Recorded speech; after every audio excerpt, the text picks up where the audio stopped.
everyone, respected principal sir, vice principal ma'am, teachers, and all my dear friends. Today, I am Gursimit Kaur of class 50, standing in front of you to present a speech on the topic Defence Force. So, here I begin. Today, I would like to highlight the invaluable role our Defence Force. Defence Force play safeguarding to our nation. The men and women in uniform with unwavering dedication stand as the guardians of our sovereignty, protecting us from external threats. Our Defence Force exhibit unparalleled courage, selflessness and discipline.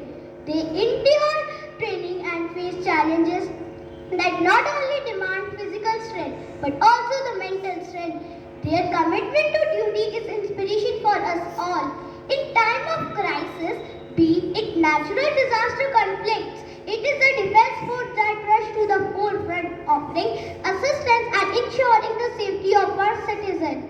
It is crucial for us to recognize and appreciate the sacrifices made by these individuals and the impact their service has on our daily life.